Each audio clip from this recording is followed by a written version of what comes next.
چہرے پر مسکراہٹ۔ آپ اگر سکون کی جگہ گھر کو نہیں بنائیں گے تو یہ کہاں جائے گا؟ بہت سارے لوگ کہتے ہیں وہ گھر لیٹ جائیں گے نہیں، کیوں؟ کیونکہ اتنی زیادہ جو ہے وہ سوال جواب ہوتے ہیں، آدمی دور ہی رہتا ہے گھر سے۔ کیوں ایسا ہو گیا ہے؟ گھر سکون ہونا چاہیے، ان انسان کو محبت ہو اپنے گھر جانے کی۔ تو یہی وجہ ہے کہ یہ چیزیں آج ہم نہیں دے پاتے ہیں۔ ہم سکون کہاں ڈھونڈتے ہیں؟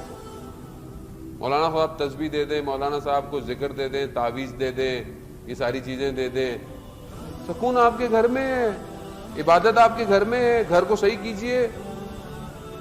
آپ کا گھر اگر صحیح ہوگا، آپ کے گھر میں قرآن کی تلاوت ہوگی۔ حدیث ہے کہ جس گھر میں قرآن کی تلاوت ہوتی ہے وہ گھر ملائکہ کے لیے ویسے چمکتا ہے جیسے ہمارے لیے آسمان میں تارے چمکتے ہیں۔ آپ اپنے گھر کو صحیح کریں، آپ کا گھر صحیح ہو جائے، سب صحیح ہو جائے گا۔ آپ اس طرف توجہ دیں عزیزان محترم۔ ہم صرف اگر مجلسوں میں بات سن کر چلے جائیں، پریکٹیکلی امپلیمنٹ نہیں کریں تو فائدہ نہیں ہے۔ آپ اپنی زندگی میں لسٹ بنائیں، کہاں غلطیاں ہیں ان کو صحیح کریں، خدا کی طرف متوجہ ہو۔ خدا کم رنگ ہو گیا ہے، فارسی کا ورڈ ہے کم رنگ، یعنی خدا ہماری زندگی میں اس طرح نہیں ہے جس طرح ہونا چاہیے۔ میں اللہ اکبر کرتا ہوں، نماز پڑھتا ہوں، میری نماز جو ہے وہ عادت کی نماز ہے، ہیبٹ ہے۔ جیسی میں نے اللہ اکبر کیا وہ سب پڑھ رہے ہیں، میں بھی پڑھ رہا ہوں۔ نہیں پڑھیں گے وہ ایک شخص کے لیے کہ وہ اول شروع کی صفوں میں نماز پڑھتا تھا، ایک دن دیر ہو گئی، صف میں نہیں پہنچ پایا، اپنی جگہ پہ نہیں جہاں تھا، تو عجیب سی کیفیت ہو گئی کہ نماز ہی نہیں پڑھ رہا۔ کیوں؟ کیونکہ خوب وہاں نہیں پڑھ رہا، لوگ بولیں گے آج دیر سے آیا ہے، یعنی گویا وہ نماز خدا کی نہیں تھی، وہ نماز اس جگہ کی نماز تھی۔ کچھ لوگ ہوتا ہے نا پہلے سے اپنی آگے کی جگہوں میں رکھ دیتے ہیں، بھئی یہاں تو کوئی اور نہیں بیٹھے گا، وہ مسجد ہے، اللہ کا گھر ہے، آپ کا گھر تھوڑی ہے۔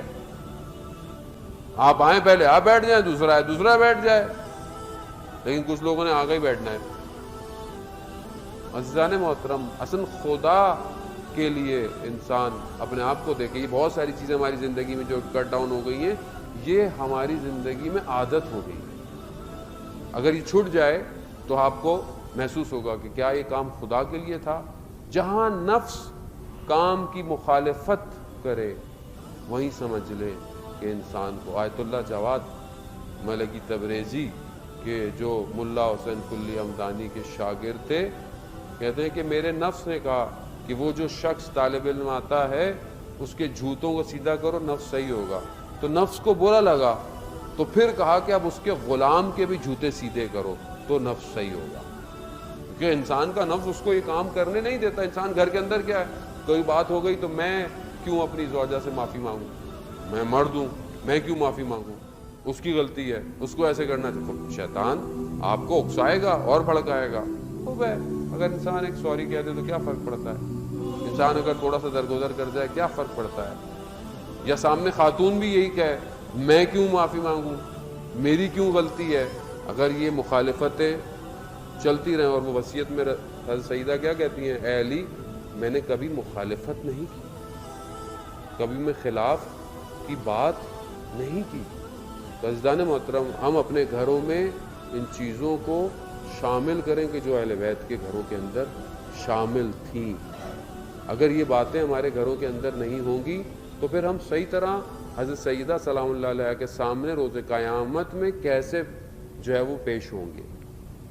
اور جبکہ ان کی خلقت، اہل بیت کی خلقت جو ہے وہ بہت پرانی خلقت ہے نا۔ اصل روایت ہے کہ حضرت آدم علیہ السلام نبی جب خدا نے ان کو بنایا جنت میں حضرت حوا کے ساتھ، تو انہوں نے دیکھا ایک خاتون کو کہ اس نور جو ہے وہ ان سے نکل رہا ہے، سر پہ ایک نور کا تاج ہے، دو گوشوارے ہیں جو نور سے چمک رہے ہیں۔ تو حضرت آدم بہت متوجہ ہوئے کہ یہ کون ہے؟ کہا اے جبرائیل یہ کون سی ہستی ہے؟ کہا یہ آپ کی اولاد میں سے جو رسول آئیں گے یہ ان کی بیٹی ہے۔ کہا یہ مجھ سے پہلے خلق ہوئی ہوئی ہے؟ کہا یہ آپ کی خلقت سے 4000 سال پہلے خدا کے علم وجود میں یہ قائم تھے۔ یہ روایت میں نہیں دیکھا میں نے کہ یہ خلق تھے، بلکہ موجود تھے. کب تھے نہیں پتا. اب یہ 4000 سال کون سے سال ہیں ہم نہیں پتا، کیونکہ ظاہر سورج زمین چاند بعد میں بنے. یہ لائٹ ایئرز تھے. کون سے ایئر تھے؟ گویا یہ خلقت پہلے کی ہے.